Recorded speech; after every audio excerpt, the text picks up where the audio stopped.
آله وصحبه وسلم تسليما كثيرا. أما بعد فأعوذ بالله من الشيطان الرجيم. بسم الله الرحمن الرحيم. لقد جاءكم رسول من أنفسكم عزيز عليه ما عنتم حريص عليكم بالمؤمنين رؤوف رحيم. وقال الله عز وجل: لقد كان لكم في رسول الله أسوة حسنة لمن كان يرجو الله واليوم الآخر وذكر الله كثيرا. صدق الله مولانا العظيم. رب اشرح لي صدري ويسر لي أمري واحلل عقدة من لساني يفقه قولي. اللهم صل على محمد وعلى آل محمد كما صليت على إبراهيم وعلى آل إبراهيم إنك حميد مجيد. اللهم بارك على محمد وعلى آل محمد كما باركت على إبراهيم وعلى آل إبراهيم إنك حميد مجيد. گرامی قدر حاضرین و سامعین، گزشتہ جمعے کو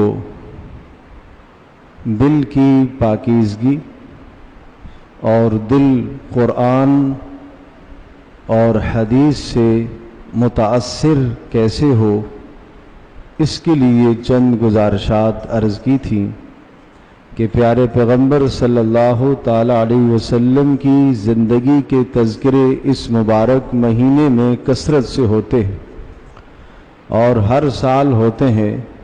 ہر خاص و عام رسول اکرم صلی اللہ تعالی علیہ وسلم کی زندگی کے تذکروں کو سنتا ہے، پڑھتا ہے، اور آپ علیہ الصلوۃ والسلام کی زندگی کے تذکرے سننا اور پڑھنا اور آپ کی سیرت کو سمجھنا اور جاننا یہ ہماری ایمانی ضرورت ہے. لیکن وہ زندگی پیارے پیغمبر صلی اللہ تعالی علیہ وسلم کی جو ہم نے پڑھی سنی، وہ ہماری زندگی میں اثر انداز کیوں نہیں ہوتی؟ اس لیے اپنے دلوں کی اصلاح کی ضرورت ہے کہ سب سے پہلے کسی بھی نصیحت سے، کسی بھی بات سے جو متاثر ہوتا ہے وہ انسان کا دل ہے. آدمی کا دل جب متاثر ہوگا تو اندر عمل کا جذبہ پیدا ہوگا، اور عمل کا جذبہ جب دل میں پیدا ہوا تو پھر انسان کے سارے اعضاء دل کے تابع ہیں، اور دل جس طرح سے حکم کرے گا سارے کے سارے اعضاء اس کے مطابق عمل کریں گے. اس لیے بڑی تفصیل سے اس پر گزشتہ جمعے میں بات ہو چکی ہے کہ سیرت النبی صلی اللہ تعالی علیہ وسلم کے تذکروں سے قبل ہم اپنے دلوں کی اصلاح کریں. آج کی نشست میں مجھے یہ ذکر کرنا ہے کہ رسول اکرم صلی اللہ تعالی علیہ وسلم کی مبارک زندگی میں ایک شہری کو، ایک بہترین باشعور اور ذی وقار شہری کو پیارے پیغمبر صلی اللہ تعالی علیہ وسلم نے کیا اصول اور ضابطے ایک شہر میں، ایک محلے میں، ایک علاقے میں رہنے کے لیے آپ نے کیا اصول بتلائے ہیں. اگر آپ اسے یوں کہیں کہ پیارے پیغمبر صلی اللہ تعالی علیہ وسلم بحیثیت ایک ذی وقار اور باشعور شہری ہونے کی حیثیت سے آپ کی زندگی کیسی تھی، تو اس سے میں اس زندگی سے متعلق میں مختصر 5 باتیں عرض کروں گا. وہ اللہ کرے میرے بھی عمل میں آ جائیں اور آپ سب کے عمل میں وہ مبارک باتیں آ جائیں. رسول اکرم صلی اللہ تعالی علیہ وسلم نے جو ہمیں اس زندگی سے متعلق اہم ہدایات دی ہیں، کسی بھی معاشرے میں، کسی بھی شہر میں، کسی بھی محلے میں ایک آدمی اچھی زندگی کیسے گزارے، اس کے لیے سب سے پہلے اس کا از خود اچھا ہونا ضروری ہے. سب سے پہلے اس کا از خود اچھا ہونا ضروری. وہ چاہے کہ لوگ اس کی عزت کریں، وہ چاہے کہ لوگ اس کو عظمت اور احترام کی نگاہ سے دیکھیں، وہ چاہے کہ لوگ اسے بے عزت اور بے اکرام نہ کریں، وہ چاہے کہ اس کی توہین اور تذلیل نہ ہو، تو سب سے پہلے از خود کو سنوارنا ہوگا. اپنی ذات سے، اپنے نفس سے اصلاح کا آغاز کیجیے. آج ہم اس مجلس میں یہ عزم اور یہ طے کر کے اٹھیں اور یہ ارادہ کر کے اٹھیں کہ سب سے پہلے انشاءاللہ میں اپنی ذات سے شروع کروں گا. پیارے پیغمبر صلی اللہ تعالی وسلم کی مبارک زندگی کو سب سے پہلے اپنی ذات میں نافذ کروں گا. قرآن مقدس میں رسول اکرم صلی اللہ تعالی علیہ وسلم کی ذاتی کمالات اور ذاتی زندگی سے متعلق ایک جملہ جو آیا ہے، وَإِنَّكَ لَعَلَىٰ خُلُقٍ عَظِيمٍ، اے نبی آپ اخلاق کے سب سے بلند درجے پر فائز ہیں. رسول اللہ صلی اللہ تعالی وسلم نے ارشاد فرمایا، ادبنی ربی فاحسن تأدیبی، میرے رب نے مجھے خود اخلاق سکھائے ہیں، میرے رب نے خود مجھے بہترین زندگی گزارنے کے آداب سکھائے ہیں. ظاہر ہے جیسا رب بہترین آداب سکھانے والا، جیسا رب بہترین اخلاق سکھانے والا، اس طرح کا کوئی اخلاق اور نہیں سکھا سکتا. نہ کوئی ماں، نہ کوئی باپ، نہ کوئی چچا، نہ کوئی ماموں، نہ کوئی اور قریبی آدمی کی ایسی تربیت کر سکتا ہے جیسے کہ اللہ تبارک تعالی نے محمد الرسول اللہ صلی اللہ علیہ وسلم کی تربیت فرمائی. اور عجیب بات، امام غزالی رحمۃ اللہ علیہ نے لکھا ہے کہ اس پاک پروردگار نے اپنے نبی حضرت محمد الرسول اللہ صلی اللہ علیہ وسلم کو بنایا اور بنانے کے بعد سنوارا، اخلاق سکھائے، اور پھر اس اللہ نے خود اس نبی کے اخلاق کی تعریف کی. وَإِنَّكَ لَعَلَىٰ خُلُقٍ عَظِيمٍ، کیا ہی خوب اخلاق ہے، کیا ہی بلند تر اخلاق ہے. لوگ کہتے ہیں آپ مجنون ہیں، لوگ کہتے ہیں آپ دیوانہ ہیں، لوگ کہتے ہیں آپ پاگل ہیں. یہ کیوں کہتے تھے؟ آپ کے اندر دیوانگی کا کون سا کام تھا؟ آپ جانتے ہیں معاشرے میں جو پاگل جس کو کہتے ہیں، جو دماغی توازن کھو بیٹھتا ہے، اچھائی اور برائی کی تمیز نہیں کر پاتا، تو اس کی حالت آپ دیکھتے ہیں. گندے میلے کچیلے کپڑے، نہ اس کو اپنے عزیز کا پتہ، نہ ماں کا پتہ، نہ باپ کا پتہ، نہ قریب کا پتہ، نہ دور کا پتہ، نہ اسے دن کا شعور، نہ اسے رات کا شعور. اس کو آپ لوگ پاگل کہتے ہیں، اس کو آپ مجنون کہتے ہیں. پیارے پیغمبر صلی اللہ تعالی علیہ وسلم کے لیے یہ مجنون کا لفظ کیوں کہتے تھے؟ دیوانے کا لفظ کیوں کہتے تھے؟ سنیے گا، اس لیے کہتے تھے کہ رسول اکرم صلی اللہ تعالی علیہ وسلم کو ہر طرح کی ایذا دیتے تھے اور ہر طرح کا برا لقب اور برا لفظ کہتے تھے. پیارے پیغمبر صلی اللہ تعالی علیہ وسلم ان کی برائی کا جواب برائی سے نہیں دیتے تھے. ایک آدمی یہاں سے جا رہا ہے، یہ بڑے ضبط کی بات ہے، بڑے دل اور گردے کی بات ہے. ایک یوز جا رہا ہے، ادھر سے ایک آدمی اس کو گالی دے رہا ہو، ادھر سے وہ گالی دے رہا ہو، یہ دونوں طرف سے 3-4 لوگ اس کو گالیاں دے رہے، اور وہ ایک آدمی کی گالی کا ذرہ برابر اثر نہ لے، اپنے کام سے کام رکھے، تو کہیں گے شاید دماغ درست نہیں. اس لیے کہ اگر اس کا دماغ درست ہوتا تو یہ مجھے گالی کا جواب دیتا، اس کو غصہ آتا، تلخ ہوتا، اس کے چہرے کی حالت بدلتی. یہ نہیں بدل رہا، یہ ایسا ہی ہے جیسے ایک مجنون دیوانہ پاگل ہوتا ہے. تو اس لیے رسول اکرم صلی اللہ تعالی علیہ وسلم کو وہ دیوانہ پاگل کہتے تھے. معاذ اللہ ثم معاذ اللہ. اللہ پاک نے کیا ارشاد فرمایا؟ اے نبی، نون والقلم وما یسطرون، قسم ہے قلم کی اور قسم ہے ان تمام کے تمام مضامین اور آسمانی کتابوں کی جو فرشتے لکھ رہے ہیں. ما انت بنعمت ربک بمجنون، آپ اپنے پروردگار کے فضل و کرم سے آپ دیوانے نہیں ہیں. اچھا آپ دیوانے نہیں ہیں تو پھر جواب کیوں نہیں دیتے؟ کوئی گالی دے، کوئی برا بھلا کہے، کوئی کوسے، کوئی جو مرضی، آپ جواب کیوں نہیں دیتے؟ کہا وَإِنَّكَ لَعَلَىٰ خُلُقٍ عَظِيمٍ، یہ اخلاق کا بلند درجہ ہے.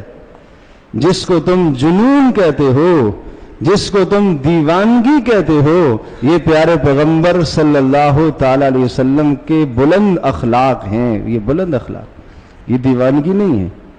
اس کا یہ معنی نہیں ہے کہ اس نے یہ سنا نہیں، سنا ہے.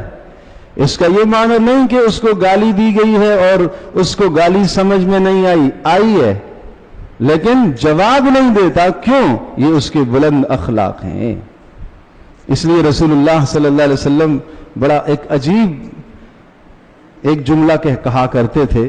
کافر اور ابو لہب کی بیوی نے رسول اللہ صلی اللہ علیہ وسلم کو برا بھلا کہا. کیسے برا بھلا کہا؟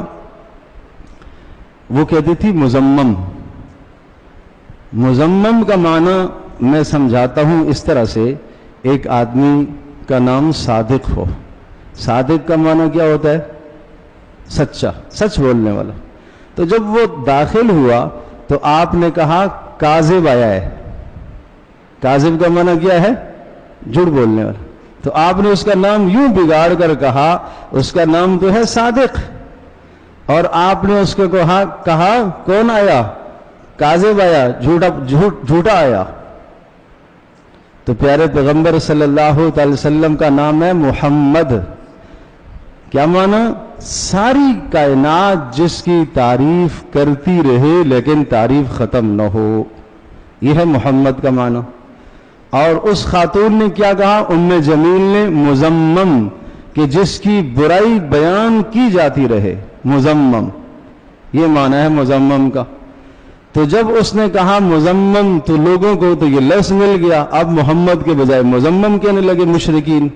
تو پیارے پیغمبر صلی اللہ علیہ وسلم نے ارشاد فرمایا دیکھو دیکھو یہ مذمم کو گالیاں دیتے ہیں، میں تو محمد ہوں. یہ کس کو دیتے ہیں؟ یہ تو مذمم کو گالیاں دیتے ہیں، اور میں کیا ہوں؟ میں تو محمد ہوں. آپ علیہ الصلوۃ والسلام نے ان کی بات کی طرف التفات ہی نہیں فرمایا. یہ ہیں اعلیٰ اخلاق. تو میں عرض کر رہا ہوں ایک معاشرے میں اچھا شہری بننے کے لیے، باشعور انسان بننے کے لیے سب سے پہلے اپنے اخلاق ٹھیک کرو بھائی. اپنے اخلاق ٹھیک کرو. درگزر پیدا کرو. معافی کا جذبہ اندر رکھو. خذ العفو وأمر بالعرف وأعرض عن الجاہلین.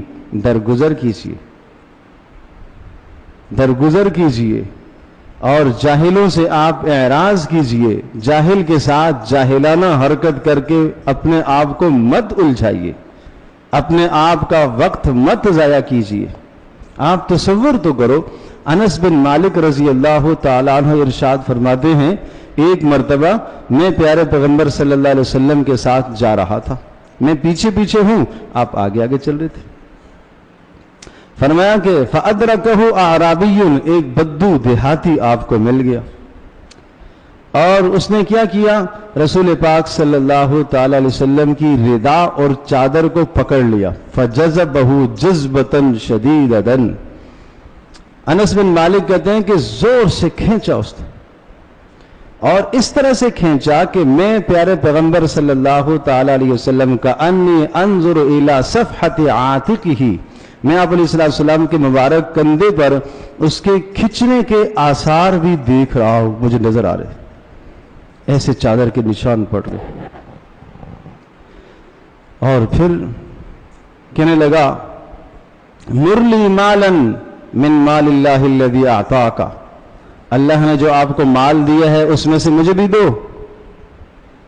تو رسول فَإِذَا الْتَفَتَ، آپ علیہ السلام نے پیچھے مڑ کے دیکھا، وہ اعرابی اور بدو کو آپ نے دیکھا تو آپ مسکرا دی، آپ ہنس پڑے، نہیں آیا غصہ. اس وجہ سے لوگ کہتے تھے مجنون ہے. اس وجہ سے لوگ کہتے تھے. اللہ نے کہا نہیں، یہ تو آپ کے اعلیٰ اخلاق ہے، یہ تو آپ کے بلند اخلاق ہے. آپ سوچو تو صحیح کہ ہمارے ساتھ کوئی ایسا رویہ اختیار کرے تو ہم پیچھے مڑ کر، جب اختیار بھی ہو آپ کو، تسلط بھی ہو آپ کو، اور وہ کھینچنے والا ایک بدو، ایک اعرابی، ایک دیہاتی قسم کا انسان ہو، نہ معلوم ہم اس کا کیا حشر نشر کر دے، اس کا چہرہ بگاڑ دیں مار مار کے. پیارے پیغمبر صلی اللہ علیہ وسلم نے توجہ سے پیچھے مڑ کے دیکھا، اس اعرابی کو دیکھا، اور پھر آپ علیہ السلام نے اسے مال دیا، مسکرا دیے اور اس کو مال دے دیا اور وہ چل دیا. تو میں نے عرض کیا ایک بہترین انسان بننے کے لیے پہلی بنیادی بات ہے اپنا خود کردار ٹھیک کرو بھائی. دوسروں سے ہم حق مانگتے ہیں، پڑوسی سے بھی، گھر والی سے بھی، بھائی سے بھی، بہن سے بھی، چچا سے بھی، تائے سے بھی، ماموں سے، خالہ، سب سے حق مانگتے ہیں. کیا ہم خود حقوق ادا کر رہے ہیں کہ نہیں کر رہے؟ تو رسول اللہ صلی اللہ تعالی علیہ وسلم کی زندگی میں ہمیں جو نمایاں بات ملتی ہے، آپ کا اپنا کردار انتہائی صاف شفاف کردار تھا، نبوت سے پہلے بھی، نبوت کے بعد بھی. ایک شہری ہونے کی حیثیت سے آپ علیہ السلام کا اتنا صاف اور شفاف کردار، کسی بھی جگہ پر کسی بھی گناہ کی محفل میں آپ نے شرکت کبھی نہیں فرمائی.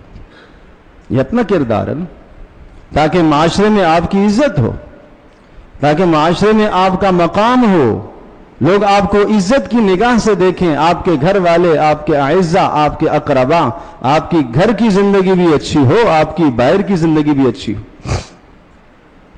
حضرت خدیجہ رضی اللہ تعالی عنہا نے آپ علیہ السلام کے گھر کی زندگی کو دیکھو، سب سے زیادہ انسان کو جو جانتا ہے اس کی بیوی جانتی ہے. یہ باہر تو بہت نیک بنتا ہے، بزرگ بنتا ہے، گھر کی اس کی کیا زندگی ہے، نجی زندگی اس کی کیسی ہے، تنہائی کی زندگی اس کی کیسی ہے، اندر کے اس کے کیا جذبات ہیں، سب سے زیادہ انسان کے حالات کو بیوی جانتی. خدیجہ رضی اللہ تعالی عنہا کے جملے سنیے. آپ علیہ السلام پر جب پہلی وحی نازل ہوئی اور اس موقع پر رسول اللہ صلی اللہ تعالی وسلم پر جب گھبراہٹ طاری ہوئی تو کیا ارشاد فرمایا؟ کلا واللہ لا یخزیک اللہ ابدا. ہرگز ایسا نہیں ہو سکتا، اللہ کی قسم، اللہ آپ کو رسوا نہیں ہونے دے گا. وجہ کیا بیان کی؟ اخلاق کیا بتائے؟ لِأَنَّكَ تَصِلُ الرَّحْمِ، اس لیے کہ آپ صلح رحمی کرتے. معاشرے کے اندر صلح رحمی کرنے والا انسان ذلیل کبھی نہیں ہوتا، رسوا کبھی نہیں ہوتا جو صلح رحمی کرنے والا ہوتا ہے. لِأَنَّكَ تَصِلُ الرَّحْمِ، اس لیے کہ آپ صلح رحمی کرتے. اور وَتَقْرِئُ الضَّيْفِ، اس لیے کہ آپ مہمان نواز ہیں. مہمان نوازی کرنا رسول اللہ صلی اللہ تعالی علیہ وسلم کا وہ مبارک عمل ہے جو نبوت سے پہلے بھی تھا.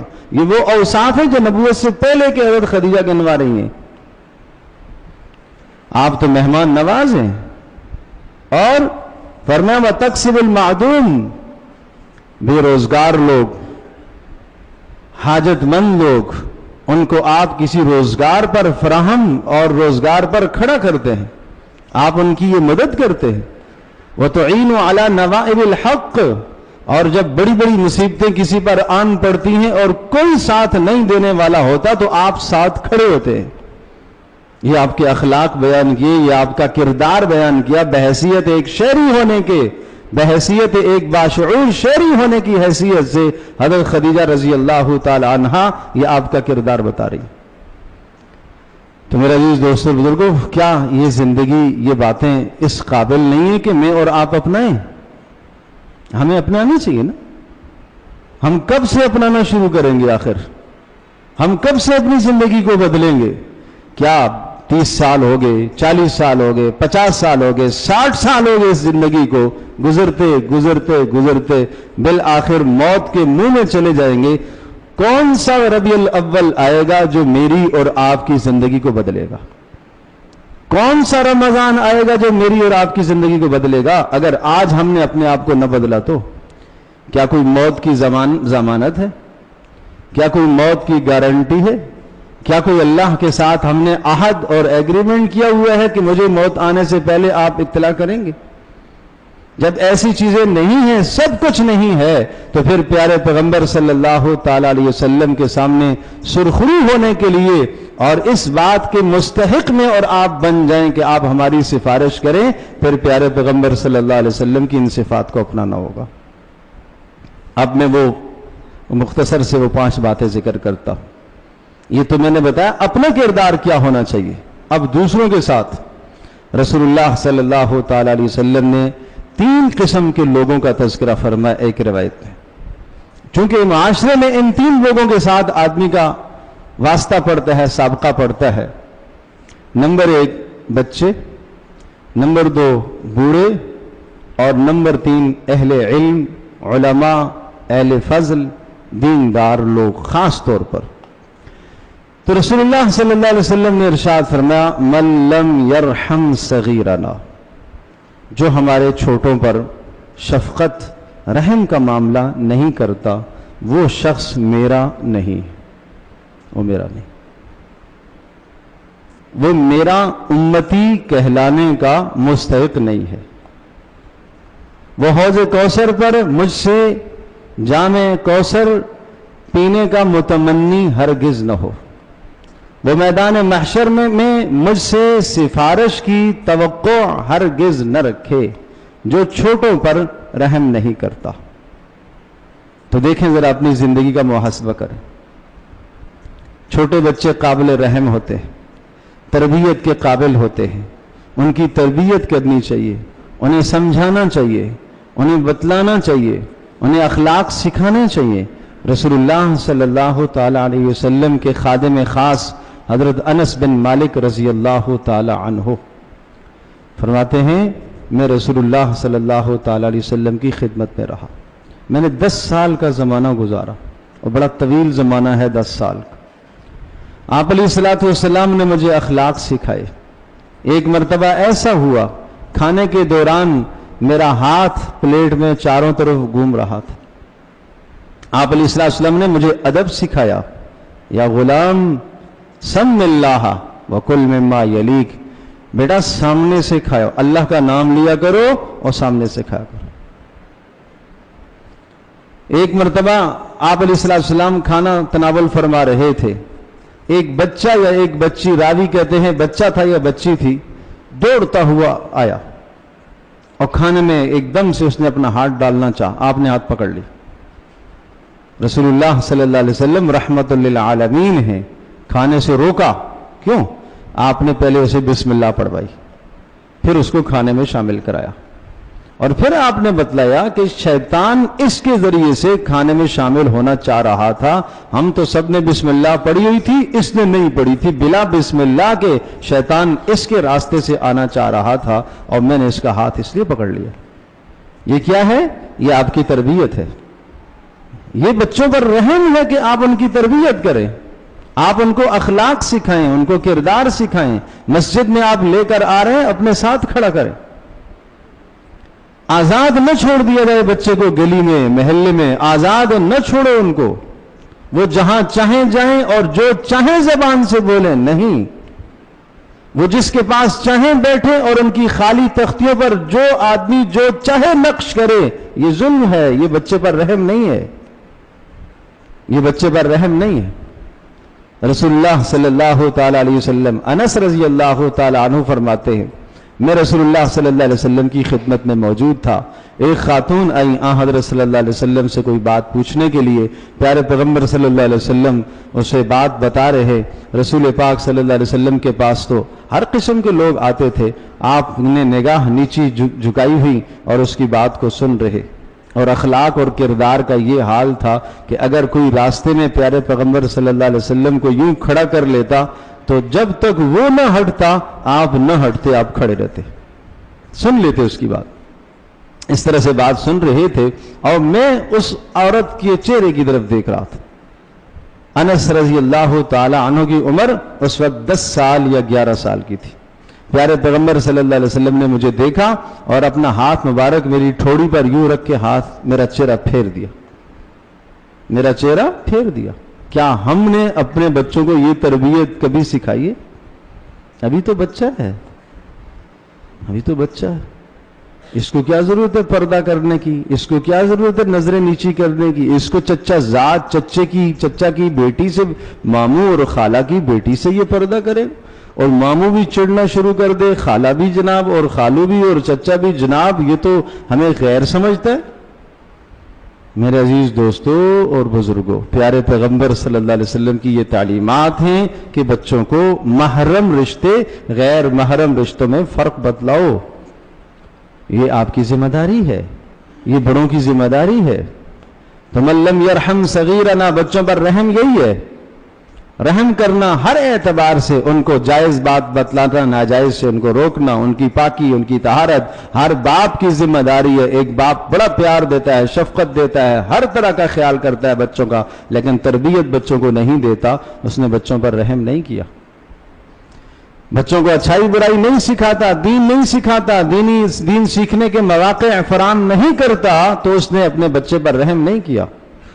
دوسری بات فرمائی وَلَمْ يُوَقِّرْ كَبِيرَنَا، جس نے ہمارے بڑوں کی تعظیم نہ کی، جس نے ہمارے بڑوں کی تعظیم نہ کی معاشرے میں، وہ بھی ہمارا نہیں ہے۔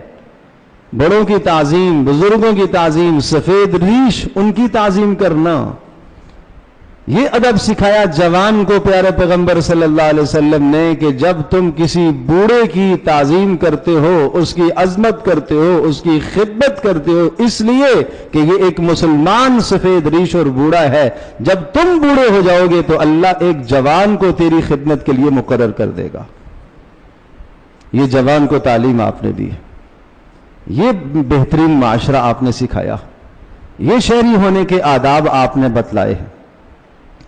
تو جوانوں کو یہ تلقین دی، جوانوں کو یہ سبق دیا کہ آپ اپنے بزرگوں کی، اپنے بڑوں کی اعزا اقربا ہوں، غیر اعزا غیر اقربا ہوں، جب بھی باپ بڑا ہے، دادا ہے، یہاں تک کہ پیارے پیغمبر صلی اللہ تعالی علیہ وسلم نے والدین کے حقوق میں سے یہ حق بتایا ہے مرنے کے بعد کہ ماں باپ کے اعزا اقربا اور تعلق داروں کے ساتھ بھی اچھا سلوک کرنا۔ اعزا اقربا تو ہیں ہی ہیں، تعلق داروں کے ساتھ بھی، باپ جس کے پاس اٹھتا بیٹھتا تھا، ماں کی جو سہیلی تھی ماں کے پاس آتی جاتی تھی، رشتہ دار نہیں ہے، خالہ نہیں ہے، وہ دور کی بھی رشتہ دار نہیں ہے، صرف ماں سے اس کا تعلق تھا، دوستی تھی ماں کے ساتھ۔ رسول اللہ صلی اللہ تعالی وسلم نے تو بہترین شہری ہونے کا ثبوت اس طرح سے بھی دیا۔ آپ علیہ الصلوۃ والسلام، حضرت عائشہ رضی اللہ تعالیٰ عنہ فرماتی تھی پیارے پیغمبر صلی اللہ علیہ وسلم نے ایک ہدیہ بھیجا، کہاں فلاں خاتون کو دے کے آؤ، کیوں؟ یہ خدیجہ کی سہیلی ہے، خدیجہ کی سہیلی، بیوی کی سہیلی کے ساتھ بھی آپ کا یہ برتاؤ، یہ اخلاق ہے۔ تو بات یہ عرض کر رہا تھا کہ بڑوں کی عظمت کی تاکید کی آپ نے، اور فرمایا ان من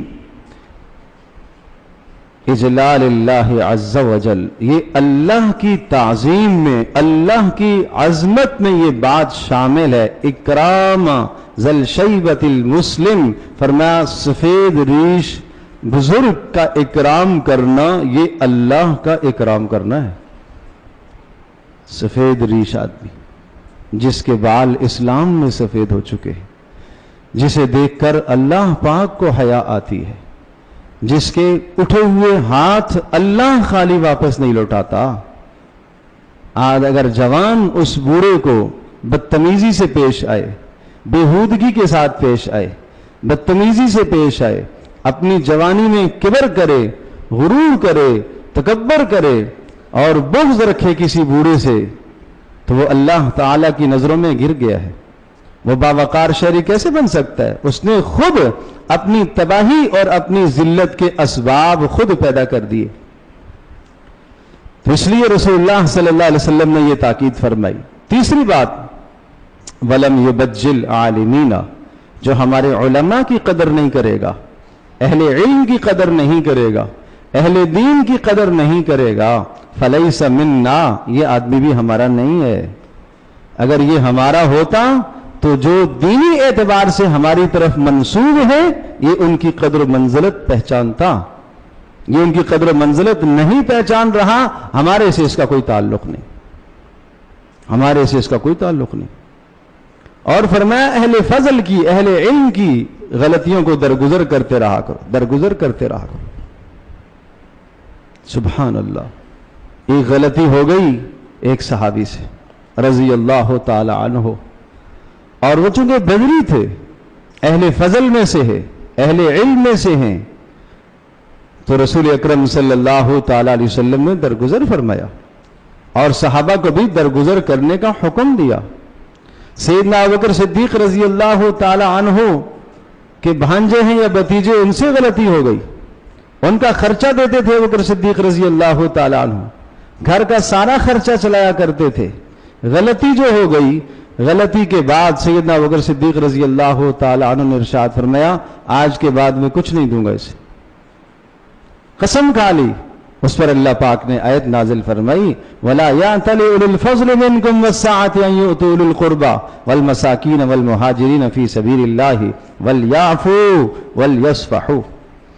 اہل فضل کو یہ زیب نہیں دیتا، یہ تمہیں مناسب نہیں لگتا، یہ تمہیں اچھا نہیں لگتا، یہ اچھی بات نہیں ہے تمہارے لیے کہ اللہ نے آج آپ کو مال دیا ہے اور ایک شخص کی غلطی کی وجہ سے، اور وہ غلطی پر توبہ بھی کر چکا ہو، نادم بھی ہو چکا ہو، آپ اپنا خرچہ اس سے بند کر دو۔ الا تحبون ان یغفر اللہ لکم، تم نہیں چاہتے اللہ تمہارے گناہوں کو بخش دے؟ سیدنا ابوبکر صدیق رضی اللہ تعالیٰ عنہ فرمانے لگے اے اللہ کے رسول، اے اللہ کے رسول، میں چاہتا ہوں میرے گناہوں کی بخشش ہو، میں نے آج کے بعد ان کا خرچہ دگنا کر دیا۔ اس طرح سے اہل فضل کی غلطیوں کو درگزر کیا جاتا ہے۔ تو ان تین قسم کے لوگوں سے ہمارا معاملہ پڑتا ہے، واسطہ پڑتا ہے، تو آدمی کو خیال رکھنا چاہیے۔ چوتھا طبقہ ہے خواتین کا، چونکہ خواتین بہرحال محرم بھی ہیں، غیر محرم بھی ہے۔ محرم خواتین کے الگ قوانین ہیں، غیر محرم خواتین کے الگ اصول ضابطے بتائے۔ غیر محرم خواتین راستے میں اگر کوئی حاجت مند نظر آ گئی تو اس کے ساتھ کس حد تک آپ کو رویہ رکھنا، آپ کو بات چیت کرنا، اس کے اصول سمجھائے۔ پیارے پیغمبر صلی اللہ تعالی علیہ وسلم کا یہ عمل تھا۔ مدینہ کے کنارے کے اندر ایک خاتون تھی، بڑھیا تھی، آپ علیہ الصلوۃ والسلام نے صحابہ کو بتلایا، بیمار تھی، بیمار پرسی کے لیے تشریف لے گئے آپ، اور آپ نے کہا کہ اگر اس کا انتقال ہو جائے تو مجھے بتلانا، میں جنازے کے لیے حاضر ہوں گا۔ رات کو انتقال ہو گیا۔ صحابہ کرام رضی اللہ عنہم اجمعین نے سوچا حضرت صلی اللہ علیہ وسلم رات کو کہاں زحمت فرمائیں گے، پیارے پیغمبر صلی اللہ علیہ وسلم کو جگانا اور نیند سے بیدار کرنا مناسب نہ سمجھا، رات ہی رات اسے دفنا دیا۔ وہاں سلسلہ دیر تک تو چلتا نہیں تھا کہ دفن، اب انتقال ہوا ہے، اب 4 دن میں جناب ان کو سرد خانے میں رکھیں گے، اس کے بعد فلاں بھی آئے گا، فلاں بھی آئے گا، فلاں بھی آئے گا۔ اسلام اس کا کوئی تصور نہیں دیتا۔ اسلام یہ کہتا ہے کہ جیسے ہی انتقال ہو بس اتنا دیر لگنی چاہیے جتنے اس کے کفن اور دفن کا انتظام ہو سکے، جلدی دفن کرو اسے۔ یہ ہے اسلام کی تعلیمات۔ تو بہرحال آپ علیہ السلام کو صبح اطلاع ہوئی تو آپ علیہ السلام نے فرمایا کہاں قبر کہاں کی ہے؟ بتلایا گیا بقیع میں ایک جگہ بتلائی گئی، وہاں رسول اللہ صلی اللہ تعالی وسلم خود تشریف لے گئے اور آپ علیہ السلام نے قبر پر کھڑے ہو کر استغفار فرمائی۔ یہ آپ علیہ السلام کا کردار تھا، ایک شہری ہونے کی حیثیت سے، ایک ذمہ دار ہونے کی حیثیت سے۔ اور غیر مسلموں کے ساتھ کیا رویہ تھا کہ جس جگہ پر آپ رہ رہے، اگر آپ کے اڑوس پڑوس میں غیر مسلم ہیں، آپ نے غیر مسلموں کے قوانین بتلائے، آپ نے ان کو حقوق دیے جتنا غیر مسلموں کے، اقلیتوں کے اسلام حقوق دیتا ہے، اتنا دنیا کا کوئی مذہب نہیں دیتا، دنیا کی کوئی تہذیب اتنا حقوق نہیں دیتی۔ آپ نے مواسات کا حکم دیا، غمخواری کا حکم دیا، حاجت مند ہے اس کی حاجت کو پورا کرو، زکوٰۃ سے نہیں، نفلی مال سے۔ زکوٰۃ مسلمان کا حق ہے، فطرے سے نہیں، صدقات واجبہ سے نہیں، نفلی اموال سے ضرورت پوری کرو، ان کی حاجت کو پورا کرو، ان کی پریشانی میں آپ ساتھ کھڑے ہو جاؤ، یہ حکم ہے۔ ٹھیک ہے ان کے کسی خلاف شرع کام کے اندر آپ شریک نہ ہونا، جو ان کے نزدیک ان کے مذہب کا حصہ ہے اس میں آپ نہ شامل ہو، باقی ان کی مشکل میں اس کی حاجت کو پورا کریں۔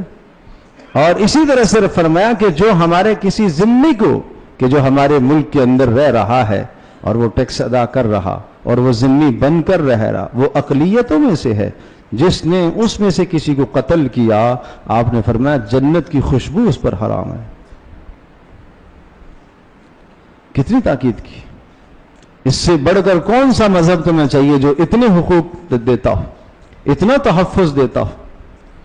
تو رسول اکرم صلی اللہ علیہ وسلم نے ہاں یہ بات ضرور بتلائی, قلبی دوستی, دلی دوستی, دلی محبت وہ ایک مسلمان کے لیے بس, کہ آپ مسلمان کے گھر میں جائیں, وہ آپ کے گھر میں آئیں, آپ اس کے ساتھ کھائیں, وہ آپ کے ساتھ کھائیں. اس طرح کا جو تعلق قلبی اور دلی تعلق اور میلان ہے, یہ حق مسلم کا ہے, یہ غیر مسلم کا نہیں. آپ نے حدود بتلائی ہیں, کس حد تک تمہیں یہاں تعلق رکھنا ہے, کس حد تک تمہیں نہیں رکھنا.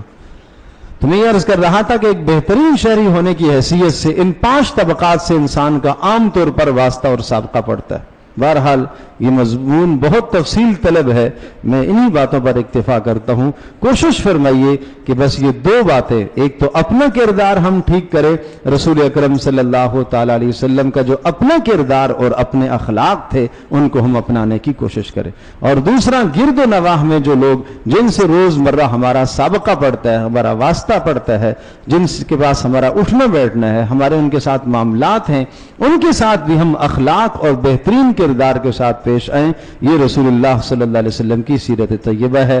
اللہ پاک مجھے بھی آپ کو ہم سب کو عمل کی توفیق عطا.